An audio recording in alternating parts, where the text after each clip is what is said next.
बिस्मिल्लाहिर्रहमानिर्रहीम।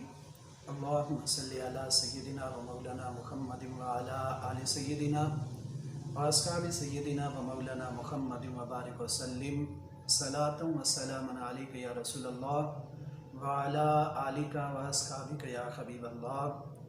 ली खमसतुन उतफ़ी बिहा खर्रल वबाइल खातिमा अल मुस्तफ़ा वल मुर्तज़ा वब्नाहुमा वल फ़ातिमा। बादा ज़म्दुस्सलाम। सामीन मोहतरम, आज आपके सामने चंद एक मारूज़ात और वो भी गुज़िश्ता दिनों एक वीडियो क्लिप देखने में आया जिसमें एक शख्स एक शरई फतवे को चाक करते हुए ये कह रहे थे कि मैं शरई फतवा नहीं बल्कि मैं राफ़ज़ियत को फाड़ रहा हूँ, मैं राफ़ज़ियत को फाड़ रहा हूँ। तो मैं उनके लिए सिर्फ चंद एक मारूज़ात और मौसूफ़ के हवाले से चंद एक गुजारिशात गोशगुजार करना चाहूँगा कि ये मौसूफ़ हैं कौन, इनका किरदार क्या है, और जब भी कहीं आले बैत अतहार की बारी आती है तो उनकी तनकीस के हवाले से ऐसे जुमले कसना, उनकी तनकीस को ढूंढना, उनकी तौक़ीर तो दूर की बात है, उनके लिए हर वो लफ्ज़ या हर वो काम करना कि जो अहले बैत अतहार के लिए नामुनासिब हो।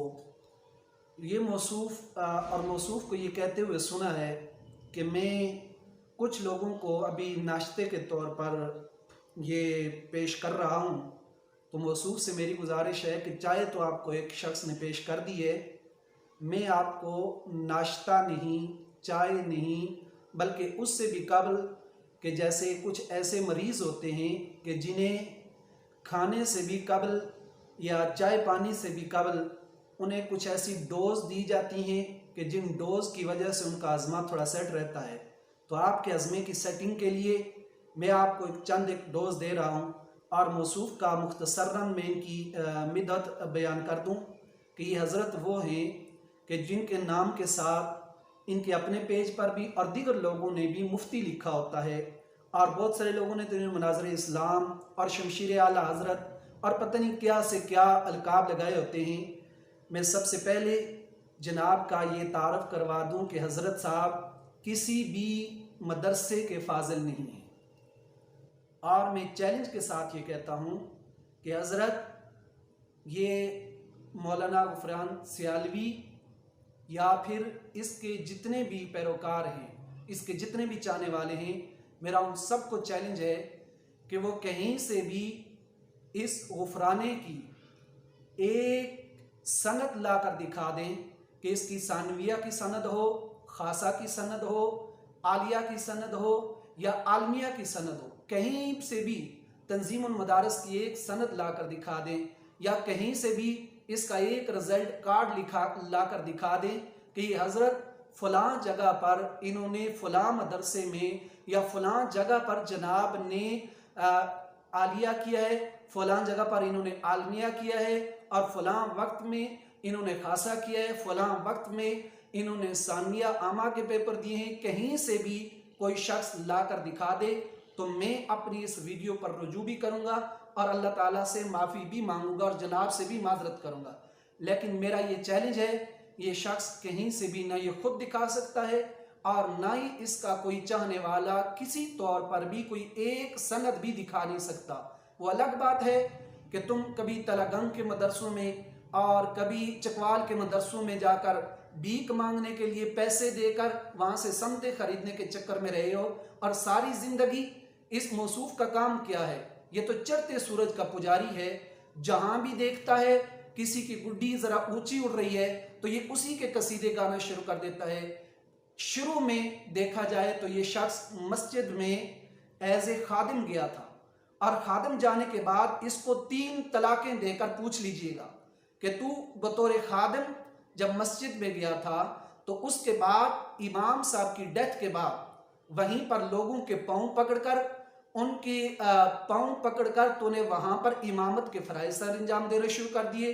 चूँकि नात पढ़ लेता था और फिर थोड़ी सी आवाज़ अच्छी थी, तिलावत कुरान कर लेता था, तो इमाम के पर्दे पर गया और फिर वहीं से लोगों के पांव पकड़कर तो तुम खतीब बने हो। और फिर खतीब भी ऐसे बने, कभी 40वें में तकरीर कर दी, कभी तीसरे की तकरीर कर दी, ऐसे करते करते तुम खतीब बन गए। और खुद तुम्हारा ये कहना है कि मैं तो सैयद इरफान शाह साहब को सुनकर आलिम बना हूं। आज उसी सैयदजादे के खिलाफ तू जुबानें खोल रहा है। ये वही सैयद इरफान शाह मशहदी है कि जिस सैयद इरफान शाह मशहदी के तू कसीदे गाया करता था? क्या ये वही सैयद इरफान शाह मशहदी है कि जब ये राफजियों के खिलाफ काम करता था और सहाबा किराम रिदवानुल्लाह ताला अलैहिम अजमाइन की अजमत के हवाले से बोलता था, तो इस इरफान शाह के कसीदे गाते हुए तू थकता नहीं था? और शुरू में जब तू पिंडी में आया तो उस टाइम तो सैयद रियाज हुसैन शाह साहब के कसीदे गाते हुए नहीं थकता था, लेकिन जब उनका दौर थोड़ा सा डल गया तो फिर किसी और के साथ हो गया, वहां से फिर तू डॉक्टर तैर अल कादरी साहब के कसीदे पढ़ता था। और तेरे ये लफ्ज हैं, तू ये कहता था कि लोगों डॉक्टर तैर अल कादरी को पहचानो, डॉक्टर तैर अल कादरी को पहचानो। अगर डॉक्टर तैर अल कादरी को आज नहीं पहचानोगे तो क्या करोगे? तेरे ये लफ्ज थे। और फिर जब तूने देखा कि जरा उनका दौर थोड़ा सा मदम पड़ गया है तो उनको छोड़ के कहीं और चला गया, फिर तूने देखा कि दावत इस्लामी उरूज पे है, फिर दावत इस्लामी के साथ हो गया। और फिर यूं ही करते करते तू जनाब खादम रिजवी साहब के साथ था, उन्हें तो रूए मोहम्मद कहता था और उन्हें तो पता नहीं कहां कहां तू लेकर जाता था। अब वो रूए मोहम्मद कहां है? अब तो खादम रिजवी का नाम लेना भी गवारा नहीं करता। अब तो कितना अरसा हो गया है, तूने कोई ऐसा काम नहीं किया। और साहेब मैं तुमसे पूछना चाहता हूं, जहां भी आले बैत अतहार की बात होती है, जहां भी निस्बत रसूल की बात होती है, वहीं 6 गिट की जुबान निकाल कर तुम बाहर आ जाते हो। आज से पहले ये सैयदा फातिमा ज़हरा सलाम अलैहा कसीरन कसीरा, आपका मसला ये कितना अरसा हो गया इस मसले को, आज तक तूने एक लफ्ज भी नहीं बोला। और वो जो जुमले बोले गए थे उनके हवाले से तेरा जरा बराबर एक लफ्ज भी तूने नहीं बोला। और आज तू बाहर निकल कर खाम खाम में अपनी 6 गिट की जुबान निकाल कर तू टाउन टाउन करना शुरू हो गया है। हजरत मैं पूछता हूं, वो जो हामिद सुल्तानी जिसने सैयदना सिद्दीक़ अकबर की गुस्ताखी की है, उसके हवाले से तुम्हारा क्या रोल है? आसिया मसीह को जब रिहा किया गया उसके बाद धरने हुए, जुलूस हुए, जलसे हुए, उसमें तुम्हारा क्या रोल था? हजरत तुम तो अपने आप को मनाज़िर इस्लाम कहते हो। मैं तुमसे पूछता हूँ और आपके अवारियों से पूछता हूँ कि जिसके नाम के साथ तुम मुफ्ती लगाते हुए थकते नहीं, और मैं इसको एक जुमला कहकर ख़त्म करता हूँ कि ज़माने का सबसे बड़ा झूठ अगर किसी को कहा जाए तो वो ये है कि ये गुफराना मुफ्ती है। तूने मेरे असातिज़ा का नाम ऐसे लिया है तो जा तेरा नाम भी हम ऐसे ही लेते हैं, तू गुफराना है। और बता तूने किस जगह पे किस शख्स से मुनाजरा किया? खाली 6 गिट की जुबान निकालकर गालियां देना और है, मुनाजरे में जाकर उतर कर सवाब की नीयत से और बेहतर की नीयत से मुनाजरा करना कुछ और होता है, जो तुम्हारे जैसे गीदड़ों का काम नहीं है और ना ही तुम्हारे जैसा बंदा कर सकता है। और याद रख, तेरे नाम के साथ मुफ्ती है जो सानिया पढ़ा हुआ नहीं है। तो मैं जमाने वालों से पूछना चाहता हूँ, जिसको सानिया की सनद जिसके पास नहीं है उसको मुफ्ती कहते हो, क्या शर्म नहीं आती? और फिर ऐसे शख्स को मुफ्ती कहना कि जो माज अल्लाह करबला के वाक़े में आले तशियों का रद्द करते हुए यूं कह दे कि जनाब अगर करबला में पानी नहीं था, माज अल्लाह सुम्मा माज अल्लाह, तो वहां पर जब इमाम कासिम की मेहंदी बनाई जा रही थी तो वह थूक के साथ बनाई जा रही थी, माज अल्लाह सुम्मा माज अल्लाह।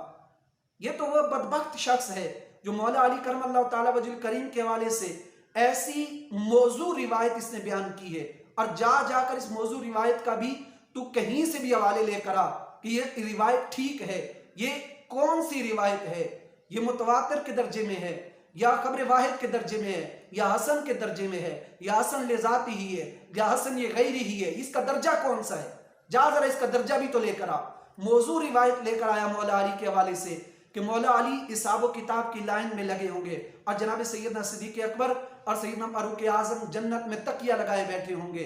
यार शान सिद्दीक़ अकबर क्या बयान करने का यही तरीका है माज़अल्लाह कि मौला अली करमल्लाहु ताला वजहुल करीम की तनखीस की जाए, आपकी बेअदबी की जाए, आपको हिसाब की लाइन में लगाकर यूं कहा जाए कि वो तो जन्नत में होंगे और ये हिसाब किताब की लाइन में लगे होंगे। मेरे महबूब अलैहिस्सलाम के आम उम्मती बहुत सारे औलिया किराम जो बगैर हिसाब किताब की जन्नत में जाएंगे, और वो औलिया कि जिनकी विलायत मौला अली का तसद्दुक है, मौला अली के से मिलने वाली विलायत पर जो कायम है। और बहुत सारे ऐसे लोग होंगे, कसीर तादाद में, हजार लोग ऐसे होंगे जो सीधे डायरेक्ट बगैर हिसाब किताब के जन्नत में जाएंगे। और अस्तगफिरुल्लाह सुम्मा माअज़ल्लाह, अली हिसाब की लाइन में होगा। और जिन्हें अली की वजह से विलायत मिली है वो जन्नत में पहुंचे होंगे। साहेब कुछ गौर करो अपनी अदाओं पर।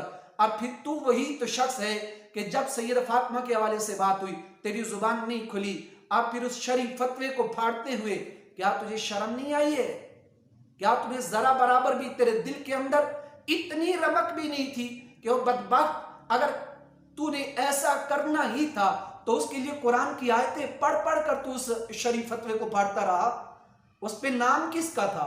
उस पे सैयद इरफान शाह मशहदी का नाम था। उस पे नाम किसका था? सैयद जमात अली शाह के बेटे का था। जिस सैयद जमात अली शाह के बेटे को तू जुमराती शाह कहता है, माअज़ल्लाह। पहले तो ये बता कि आला हजरत के फतवे के मुताबिक तो एक सैयद की ताकीर कर रहा है, एक सैयद की बेअदबी कर रहा है। तो आला हजरत के मुताबिक जो सैयद की बेअदबी करे उसका हुक्म क्या है? मैं तुझसे पूछता हूं और तेरे हवालियों से पूछता हूं कि जो सैयदों की यूं बेअदबी करे उस पलीत का क्या मकाम हो सकता है? उस पलीत को फिर उसका शरअन उसका क्या हुक्म है? और मुझे ये बता दे तू कि कहीं भी ऐसी तारीख में फलां जगह ऐसा हुआ तो बता दे, क्या जिस शरीफ फतवे से इख्तलाफ किया जाता है उसके साथ यही हाल होता है? अगर कल कोई दियाबना में से कोई शख्स उठकर आला हज़रत फाज़िल बरेली रहमतुल्लाह ताला अलैह आपकी हसामुल हरमैन शरीफ के इनको वो चाक कर देता है किसी चौक में, तो क्या उसको माफ कर दोगे कि ये उसके मिशन के खिलाफ था, ये उसके अकाबरीन के खिलाफ लिखा हुआ था, लिहाजा उसने फाड़ दिया तो ठीक है, दुरुस्त है।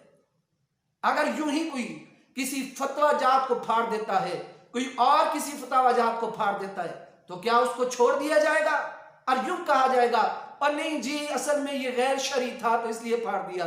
क्या उसमें जो बिस्मिल्लाहिर्रहमानिर्रहीम लिखा हुआ था ये गैर शरई था? क्या उसमें जो अहदीस लिखी थी क्या वो गैर शरई थी? क्या उसमें जनाब सैयदना सिद्दीक़ अकबर का नाम था, क्या वो गैर शरई था? उसमें सैयदा फातिमा तो ज़हरा का नाम था, क्या वो गैर शरई था? मौलवी साहब मैं तुमसे पूछना चाहता हूं कि तुम हो कौन? आखिर तुम्हारी औकात क्या है? और क्या पिद्दी का शोरबा तू इतना किस चीज पर अकड़ाता है? और तेरी तो जुबान इतनी ज्यादा खुलती है सिर्फ आले बैत अतहार के हवाले से, बाकी किसी जगह पर भी जिन लोगों की कैसेटें सुनकर तू मुकर्रर बना, तू अजीजुद्दीन कोकब साहब की कैसेटें सुनकर मुकर्रर बना, तू सैयद रियाज शाह साहब के बयान सुनकर मुकर्रर बना, तू मौलाना जनाब तैरुल कादरी साहब के, डॉक्टर तैरुल कादरी साहब के बयानात सुनकर तो मौलवी बना, और आज उन्हीं के खिलाफ अपनी जुबान 6 गिट के निकाल कर तो बाहर टाउन कर रहा है। मौलवी साहब खबरदार, अपने आप को संभाल लीजिए और होश के नाखन लीजिए। अगर आइंदा सादात पर भौंकने की कोशिश की या किसी भी आलिम दीन के खिलाफ अपनी जुबान को निकाला तो ये जुबान तेरी वहां से निकालकर कुत्तों के आगे डाल दी जाएगी। तो अपने आप को समझता क्या है? क्या कमेटी चौक वाली वो बात भूल गया है? और बारे दिगर तू इतनी बड़ी अकराहत तेरे अंदर है तो सिर्फ इतना बता दे कि आले बैत अतहार के हवाले से ही तेरी जुबान खुलती है, किसी उस शख्स के हवाले से जिसने सहाबाए किराम की गुस्ताखी की हो, जिसने नबी अलैहिस्सलाम की गुस्ताखी की हो, या किसी मिर्जाई कादियानी के हवाले से तेरा किरदार क्या रहा है, वहां तेरा किरदार बिल्कुल जीरो है और बिल्कुल सिफर है, तो बता दे वहां तू जीरो पे है। और जब भी आले बैत अतहार की बात आती है तो तू नासबियत को अपने जहन पर सवार करके सीधा मैदान में कूद पड़ता है। तो आज जरा हम भी तुझे चैलेंज करते हैं कि कहीं सामने आकर तो बैठ कर तो बात कर, हम तुझसे पूछ लेते हैं कि तूने कितना किया और कितना किसी और ने किया है। अल्लाह करीम से दुआ है कि अल्लाह ताला हिदायत नसीब फरमाए।